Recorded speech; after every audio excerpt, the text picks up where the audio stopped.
உயர்ந்தவர், உமக்கு மேல் ஒருவரும் இல்லையே. எல்லோருக்கும் மேலாக உயர்ந்தவர், உமக்கு மேல் ஒருவரும் இல்லையே. அல்லேலூயா, அல்லேலூயா, அல்லேலூயா, ஆமென். அல்லேலூயா, அல்லேலூயா, அல்லேலூயா, ஆமென்.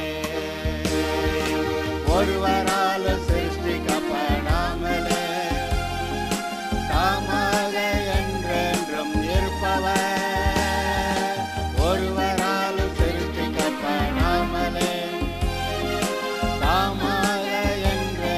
இப்பொழுதும் கூட எலிசா சூனேமியாளுக்கு கர்த்தரிடத்திலிருந்து ஒரு பிள்ளையை கொடுத்தது விஷயம் பற்றியும், அதற்கு பிறகு அந்த பையன் இறந்து போனான். அவன் இறந்து போனபோது இந்த சூனேமியாள் எலிசா எங்கே இருக்கிறான் என்று பார்த்து அங்கே போய் அவனை பிடித்து கொண்டு நிச்சயமாய் எனக்கு உதவி செய்ய வேண்டும் என்று கேட்டபோது எலிசா வந்து அந்த பையனை மறுபடியும் உயிரோடு எழுப்பிய சம்பவத்தை இப்பொழுது நாம் கவனிக்கலாம்.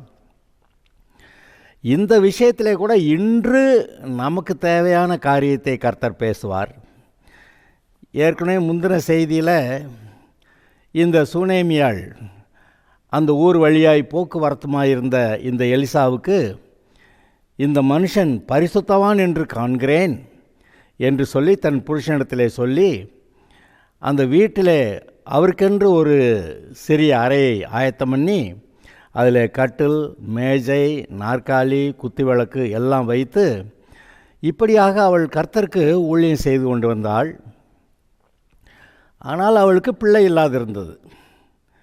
உனக்கு என்ன வேண்டும் கேள், நான் ராஜாவிடத்திலேயாவது சேனாபதியா இடத்துலையாவது பேச வேண்டிய காரியம் உண்டா என்று எலிசா கேட்டபோது, அப்படியெல்லாம் இல்லை, என்னுடைய ஜனங்களுக்கு மத்தியிலே நான் சுகமாய் குடியிருக்கிறேன் என்று அவள் சொல்லிவிட்டாள். ஆனால் கேயாசியை கேட்டபோது அவளுக்கு பிள்ளை இல்லை, அவளுடைய புருஷனும் வயதுள்ளவன் என்று சொல்லிவிட்டான். இப்பொழுது எலிசா சொல்லுகிறான், அவளை திரும்ப அழைத்து கொண்டு வா என்று. அவள் வந்து வாசற்படியிலே நிற்கிறாள். அப்பொழுது எலிசா என்ன சொன்னான் தெரியுமா? ஒரு பிராண உற்பத்தி கால திட்டத்திலே ஒரு குமாரனை அணைத்து கொண்டிருப்பாய் என்று சொன்னான். இது நான் நம்புகிறேன், இவன் தானாக சொல்லவில்லை, கர்த்தருடைய ஏவுதலினாலே அதை பேசினான் என்று நம்புகிறேன். அப்படியே அவள் குமாரனை பெற்றாள். இதுவரைக்கும் கடந்த செய்தியில் பார்த்தோம். இப்பொழுது அதன் பின் வருகிறதை முதலாவது வாசிக்கிறேன், பிறகு அதனுடைய விஷயங்களை நாம் பேசுவோம். அந்த பிள்ளை வளர்ந்தான். ஒரு நாள் அவன் அறுப்பறுக்கிற இடத்தில் இருந்த தன் தகப்பன் அண்டைக்கு போயிருக்கும்போது தன் தகப்பனை பார்த்து, என் தலை நோகிறது, என் தலை நோகிறது என்றான். அப்பொழுது அவன் வேலைக்காரனிடத்தில், இவனை இவன் தாயிடத்தில் எடுத்து கொண்டு போய் விடு என்றான். அவனை எடுத்து அவன் தாயிடத்தில் கொண்டு போய் போனபோது அவன் மத்தியானம் மட்டும் அவள் மடியில் இருந்து செத்து போனான். அப்பொழுது அவள் ஏறி போய் அவனை தேவனுடைய மனுஷன் கட்டில் மேல் வைத்து அவன் வைக்கப்பட்ட அறையின் கதவை பூட்டி கொண்டு போய் தன் புருஷனிடத்தில் ஆள் அனுப்பி, நான் சீக்கிரமாய் தேவனுடைய மனுஷன் இருக்கும் இடம் மட்டும் போக வேண்டும், அதற்காக வேலைக்காரர்கள் ஒருவனையும் ஒரு கழுதையையும் எனக்கு அனுப்ப வேண்டும் என்று சொல்ல சொன்னான். அப்பொழுது அவன், இது அமாவாசையும் அல்ல, ஓய்வு நாளும் அல்ல, நீ இன்றைக்கு அவரிடத்திற்கு போக வேண்டியது என்ன என்று கேட்க சொன்னான். அதற்கு அவள், எல்லாம் சரிதான், நான் போக வேண்டியிருக்கிறது என்று சொல்லி அனுப்பி கழுதையின் மேல் சேணம் வைத்து ஏறி தன் வேலைக்காரனை நோக்கி, இதை ஓட்டிக்கொண்டு போ, நான் உனக்கு சொன்னால் ஒழிய வழியில் எங்கும் ஓட்டத்தை நிறுத்தாதே என்று சொல்லி புறப்பட்டு கர்மேல் பர்வதத்தில் இருக்கிற தேவனுடைய மனுஷனிடத்திற்கு போனாள். தேவனுடைய மனுஷன் தூரத்தில் அவளை கண்டு தன் வேலைக்காரனாகிய கேயாசியை பார்த்து, அதோ சூனேமியாள் வருகிறாள், நீ அவளுக்கு எதிர்கொண்டு ஓடி, நீ சுகமாயிருக்கிறாயா, உன் புருஷன் சுகமாயிருக்கிறானா, அந்த பிள்ளை சுகமாயிருக்கிறதா என்று அவளிடத்தில் கேள் என்றான். அவள் சுகந்தான் என்று சொல்லி பர்வதத்தில் இருக்கிற தேவனுடைய மனுஷனிடத்தில் வந்து அவன் காலை பிடித்து கொண்டாள். அப்பொழுது கேயாசி அவளை விலக்கிவிட வந்தான். தேவனுடைய மனுஷன், அவளை தடுக்காதே, அவள் ஆத்மா துக்கமாக இருக்கிறது, கர்த்தர் அதை எனக்கு அறிவியாமல் மறைத்து வைத்திருந்தார் என்றான். அப்பொழுது அவள், நான் என் ஆண்டவிடத்திலே ஒரு குமாரனை வேண்டுமென்று கேட்டதுண்டா? எனக்கு அபத்தம் சொல்ல வேண்டாம் என்று நான் சொல்லவில்லையா என்றாள். அப்பொழுது அவன் கேயாசியை பார்த்து, நீ உன் இடையை கட்டிக்கொண்டு என் தடியை உன் கையில் பிடித்து கொண்டு வழியில் ஒருவனையும் சந்தித்தாலும் அவனை வினவாமலும் உன்னை ஒருவன் வினவினாலும் அவனுக்கு மறுமொழி சொல்லாமலும் போய் என் தடியை அந்த பிள்ளையின் முகத்தின் மேல் வை என்றான். பிள்ளையின் தாயோ, நான் உம்மை விடுகிறதில்லை என்று கர்த்தருடைய ஜீவனையும் உம்முடைய ஜீவனையும் கொண்டு சொல்லுகிறேன் என்றாள். அப்பொழுது அவன் எழுந்திருந்து அவள் பின்னே போனான். கேயாசி அவர்களுக்கு முன்னே போய் அந்த தடியை பிள்ளையின் முகத்தின் மேல் வைத்தான். ஆனாலும் சத்தமும் இல்லை, உணர்ச்சியும் இல்லை. ஆகையால் அவன் திரும்பி அவனுக்கு எதிர்கொண்டு வந்து பிள்ளை விழிக்கவில்லை என்று அவனுக்கு அறிவித்தான்.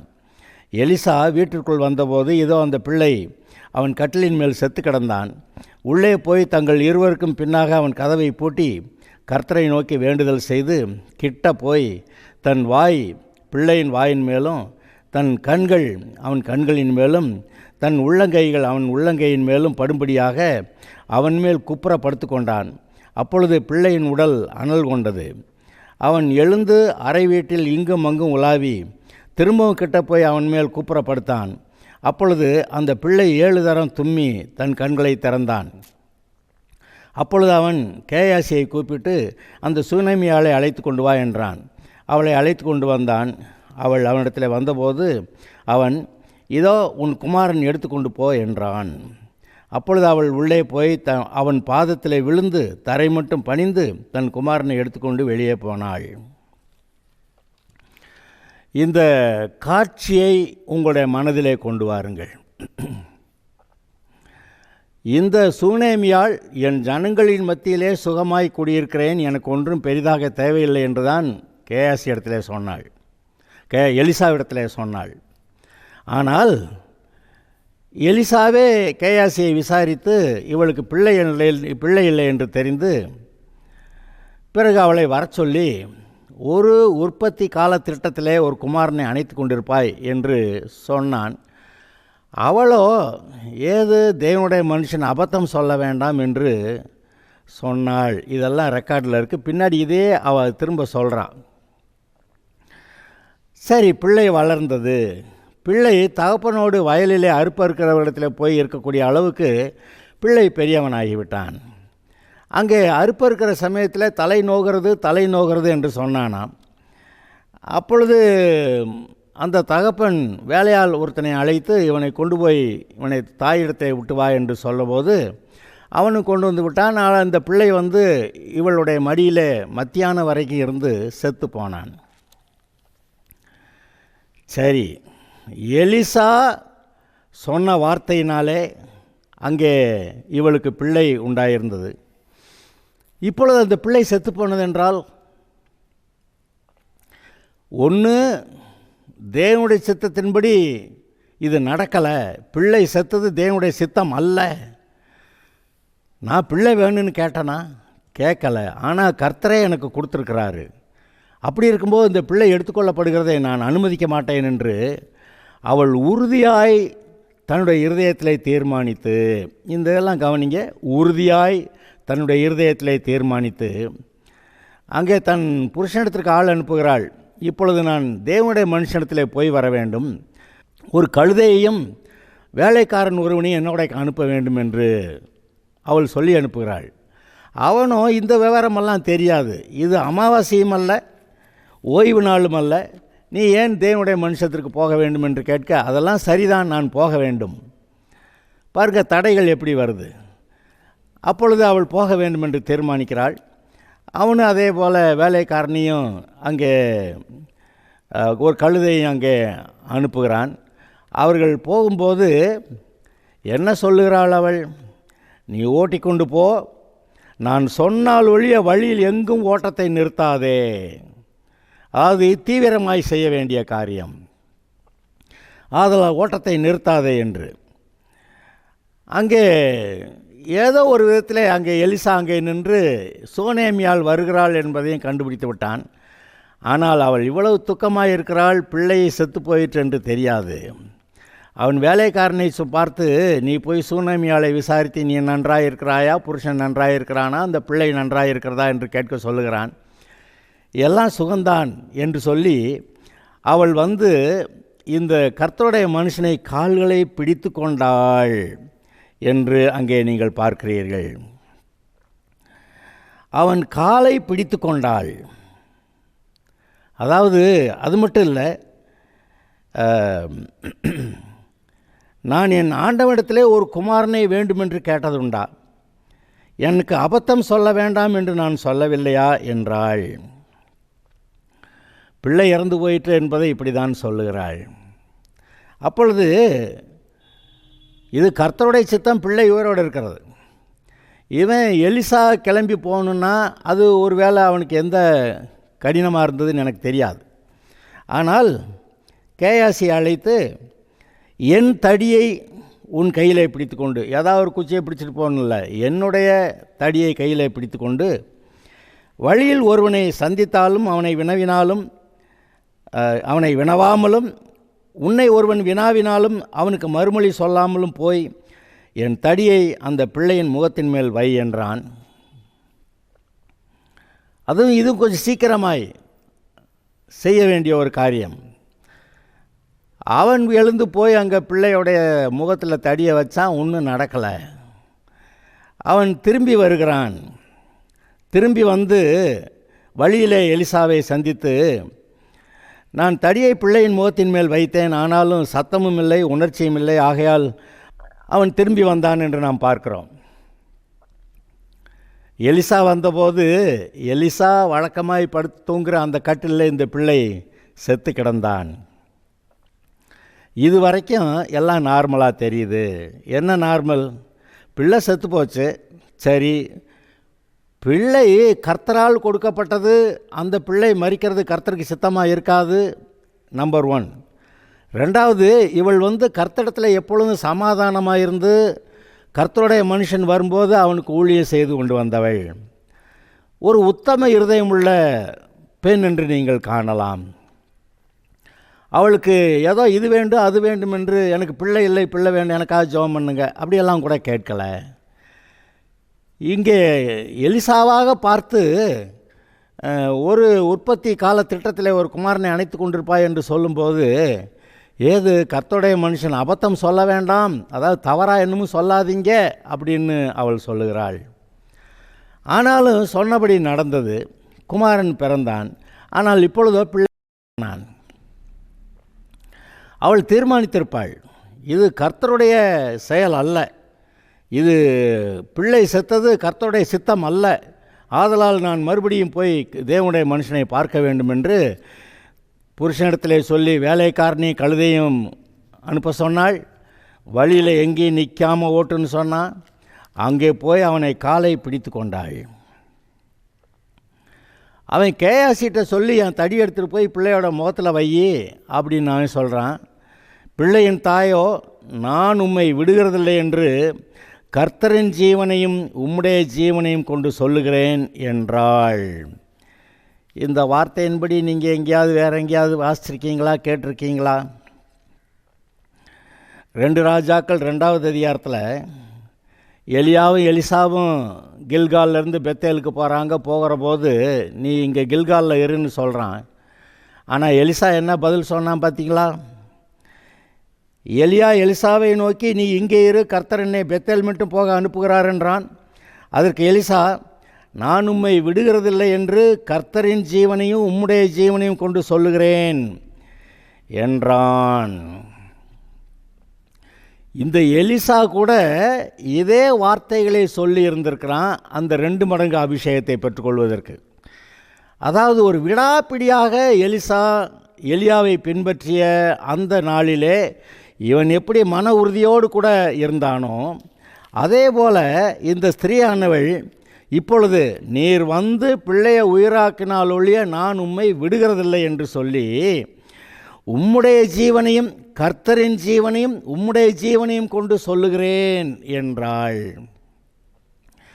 அங்கே அவளுடைய மன உறுதி தெரிகிறது. எலிசாவே இதே வார்த்தைகளை எலியாவிடத்திலே பேசியிருந்திருக்கிறான். ஆக எலிசாவுக்கு தான் அந்த காலத்தில் எவ்வளவு மன உறுதியோடு இருந்தோமோ அதே போல் இவளும் இப்படி மன உறுதியோடு பேசுகிறாள் என்பதை அறிந்து அவன் எழுந்திருந்து அவள் பின்னே போனான். கேசி அதுக்கு முன்னாடியே போய் பிள்ளையோட முகத்தில் தடியை வச்சா பிள்ளை இடத்துல உணர்வும் இல்லை, சத்தமும் இல்லை. அவன் திரும்பி வந்துட்டான். ஐயா, நான் போனேன், நீ சொன்ன மாதிரி அங்கே அந்த பிள்ளையோட முகத்தில் உம்முடைய தடியை வச்சேன், ஆனால் ஒன்றும் ஆகலை, பிள்ளை விழிக்கவில்லை என்று அவனுக்கு அறிவித்தான். ஆனால் எலிசா வீட்டிற்குள் வந்தபோது இதோ அந்த பிள்ளை அவன் கட்டிலில் மேல் செத்து கிடந்தான். உள்ளே போய் தங்கள் இருவருக்கும் பின்னாக அவன் கதவை பூட்டி. இந்த கதவை பூட்டிங்கிறது அப்புறம் இயேசுவானவர் அந்த சிறு பிள்ளையை உயிரோடு எழுப்ப போகும்போது மற்றவர்களெல்லாம் அந்த அவிசுவாசமாக தாரத்தப்பட்டா ஊதுறவங்களெல்லாம் அழுகிறவங்களெல்லாம் விரட்டி விடுன்னு சொல்லி அந்த அவிசுவாச கும்பலை வெளியே விரட்டியது. அப்புறம் சில இடங்களில் பார்த்திங்கனாக்க அங்கே மறுரூபமலைக்கு போகும்போது இயேசுவானவர் அங்கே பேதுரு, யோவான், யாக்கோபு மட்டும் கூட்டிகிட்டு போகிறாரு. ஏன்னா மற்ற ஆட்கள்லாம் அப்படி விசுவாசம் உள்ள ஆட்கள் அல்ல. அப்படி விசுவாச சூழ்நிலையை வளர்த்து கொள்வது அவசியமாக இருந்தது. இங்கே எலிசா கூட இந்த மற்ற ஆட்களையெல்லாம் வெளியே விட்டுட்டு தான் மட்டும் அந்த அறையில் இருந்து அவன் ஏதோ செய்கிறான், விசுவாசத்துக்கு ஏற்ற ஒரு கிரியையை செய்கிறான் என்று நீங்கள் கவனிக்க வேண்டும். உள்ளே போய் தங்கள் இருவருக்கும் பின்னாக அவன் கதவை பூட்டி. ஆக தானும் கர்த்தரும் இடையில் டிஸ்டர்ப் பண்ண, ஐயா என்ன நடக்குது அப்படி பேச அந்த நம்ம ஆட்களை தான் பாருங்கள், ஏதாவது ஒரு கூட்டத்தில் பார்த்தா கஜா முஜான்னு பேசிக்கிட்டே இருப்பாங்க. விசேஷமாக திருமண ஆராதனைக்கு வந்தால் இந்த சபையில் இந்த ஆட்கள் புதுசாக வர்றாங்க பார்த்திங்களா, அவங்கள பேசாமல் நிறுத்தவே முடியாது, அவ்வளோ பேசுவாங்க. திருமண ஆராதனையாவது கொஞ்சம் பரவாயில்ல, அதில் ரிசப்ஷன் வைப்பாங்க பார்த்தீங்களா, வரவேற்பு, அதில் யார் சும்மா இருக்க மாட்டாங்க, எல்லோரும் பேசிக்கிட்டே இருப்பாங்க. அது அந்த நேரத்தில் போதகர் வந்து ஒரு சின்ன செய்தியை சொல்கிறது, அது ஒரு பெரிய சோதனை. ஏன்னா எல்லாருமே பேசிகிட்டு இருப்பாங்க, ஒன்றும் கவனிக்க மாட்டாங்க, பேசுகிறதுல அர்த்தமே இல்லை. ஆனாலும் இதை பேசுனதை அவங்க ரெக்கார்ட் பண்ணி இன்னொரு நாளில் போட்டு கேட்குறப்ப நம்ம கல்யாணத்தப்போ பாஸ்டர் இதெல்லாம் பேசினார்னு அதை கேட்குறதுக்காக பாஸ்டர் அங்கே பேசணும். அதனால் பாஸ்டர் ரொம்ப சுருக்கமாக பேசுவார், ஏன்னா கஜாமுஜான்னு கிடக்குது, அங்கே தேவ பிரசன்னமெல்லாம் இருக்காது. பாஸ்டராக தேவ பிரசன்னத்தை உண்டாக்கிக்கிட்டு இவர் அங்கே பேசணும். அங்கே மாப்பிள்ளை பெண்ணும் கூட புது தம்பதிகள், அவங்களும் கூட புது கல்யாணம் நடந்த அந்த வேகத்தில் அவங்க மற்ற காரியங்களை தான் யோசிச்சுக்கிட்டு இருப்பாங்க. இதுபோல் அங்கே அதாவது கர்த்தருடைய பிரசன்னம் அமைதியுள்ள இருதயத்தோடு கூட அவரை நோக்கி பார்க்கிறது, அதற்காக இது அவசியமாக இருக்கிறது. இங்கே பாருங்கள், இதே எலிசா கூட இந்த யுத்தத்துக்கு போகிற 3 ராஜாக்கள் வந்தபோது யோசபாத்தை பார்த்துட்டு, உன்னை பார்த்ததுனால தான் அந்த 10 கோத்திர இஸ்ரவேலின் ராஜாவாய் அவன்கிட்ட பேசுகிறேன்னு சொல்லிவிட்டு அவன் என்ன செஞ்சான், அப்போதைக்கு அவனுக்குள்ளே அபிஷேகம் இல்லை, அவனுக்கு அபிஷேகம் வேண்டும், அப்போ தான் கர்த்தருடைய வார்த்தை அவனுக்கு கிடைக்கும், அவன் பேசலாம். ஆதலால் அவன் என்ன சொன்னான், வாத்திய கருவி உன்னை கொண்டு வந்து வாசியுங்கள், கர்த்தருடைய பாட்டை வாசியுங்கள் என்று சொன்னபோது கர்த்தருடைய பாட்டு அந்த அந்த பாடல் வாசிக்கும்போது அப்படியே கர்த்தருடைய பிரசன்னம் இறங்குது, அவங்க கூட பரிசுத்த ஆவியில் நிரம்பி அப்பொழுது அவன் தீர்க்க தரிசனமாக என்னென்ன நடக்கும் என்று அங்கே சொல்லுகிறான். அந்த சவுல் ராஜாவுக்கு ஒரு அசுத்தாவி தீ ஆவி பிடித்து கொண்ட போது அவங்க என்னெல்லாமோ கெஜ கரணம் போட்டிருப்பாங்க, ஒன்றும் நடக்கலை. ஆனால் தாவீதுன்னு ஒரு பையன் இருக்கிறான், அவன் வாத்திய கருவி வாசிக்கிறதுல ரொம்ப தேர்ந்தவன். அவன் வந்து வாசித்தாக்க இந்த ஆவியோடைய அலட்டல் நீங்கும், அப்பொழுது சவுல் ராஜா சுகமடைய விடுதலையாக முடியும் என்று சொல்லி அவனை அழைத்து கொண்டு வர சொல்லுகிறார்கள். இவனு வாசிக்கிறான். அப்பொழுது அந்த பிசாசு சவுலை விட்டு நீங்க அவன் ஆறுதல் அடைந்தான் என்று வாசிக்கிறீர்கள். இங்கே என்ன நடக்கிறது? அங்கே தேவ பிரசன்னம் வேண்டும். இன்றைக்கும் கூட நாம் கர்த்தருடைய பிள்ளைகள் தான். நம்முடைய வீடு கர்த்தருடைய பிள்ளைகள் இருக்கக்கூடிய குடும்பமாக இருக்கக்கூடிய வீடு. ஆனாலும் நம்முடைய அநேக காரியங்களை கவனித்து கொண்டிருக்கும்போது நம்முடைய சிந்தனை தேவ பிரசன்னத்திலே நான் இதை செய்து கொண்டிருக்கிறேன் என்று அந்த உணர்வு இல்லாமல் மற்ற காரியங்களை கவனிக்கிறதா இருக்கிறது. ஆனால் ஏதோ ஒன்று நான் ஜெபிக்க வேண்டும் என்ற போது கர்த்தருடைய பிள்ளைகள் அது தங்களுடைய வீடாக இருக்கிறதுனால மற்ற யாரும் இல்லாமல் இருக்கும்போது உடனடியாக கர்த்தாவே என்று சொல்லி உடனடியாக கர்த்தரை நோக்கி பார்க்க அவருடைய பிரசன்னத்தில் வர அது சுலபம். ஆனால் அதே சமயத்தில் விருந்தாளியே இருந்தால் இவங்களெல்லாம் விட்டுட்டு நம்ம தனியாரைக்குள்ளே ஓடி போய் தான் ஜெபம் பண்ணணும். இங்கே இதை நீங்கள் பாருங்கள். ஆக நாம் கர்த்தருடைய பிரசன்னத்தை உணர்வது அது மிகவும் அவசியமாக இருக்கிறது.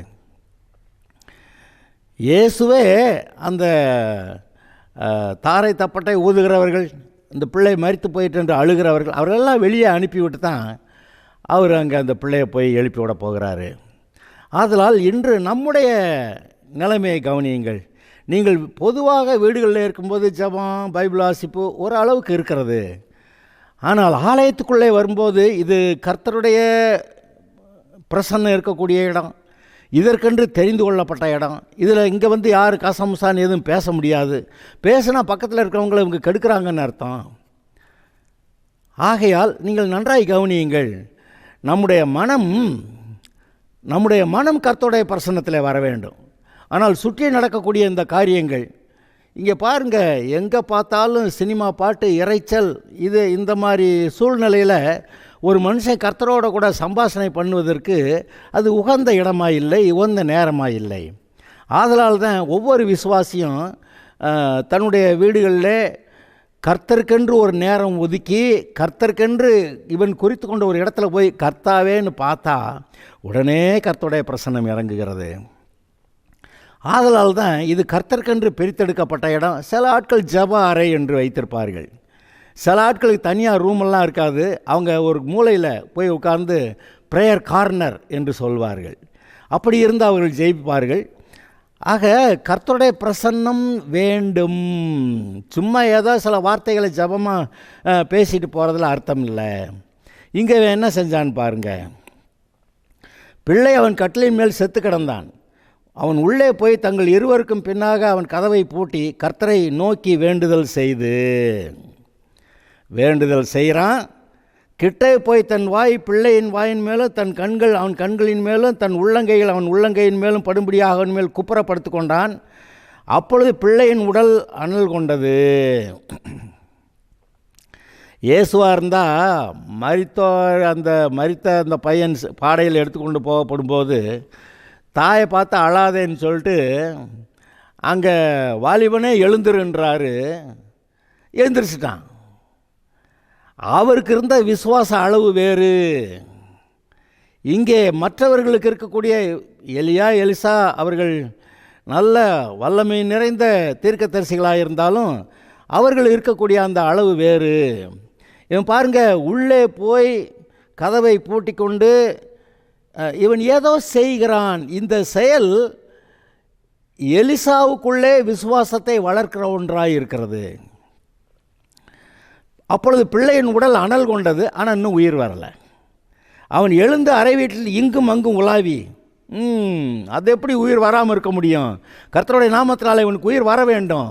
கர்த்தர் சொல்லி தானே நான் இந்த பிள்ளையை இந்த அம்மாவுக்கு கொடுத்தேன். நான் கர்த்தர் தானே சொன்னார், கர்த்தர் தானே கொடுத்தாரு. இந்த பிள்ளையை எப்படி எடுக்க முடியும்? இந்த பிள்ளை எடுக்க முடியாது. கர்த்தாவே உயிர் வேண்டும் என்று மறுபடியும் ஒரு ஜெபம் பண்ணிவிட்டு, அதெல்லாம் இங்கே எழுதலை, ஆனால் நான் சொல்கிறேன்.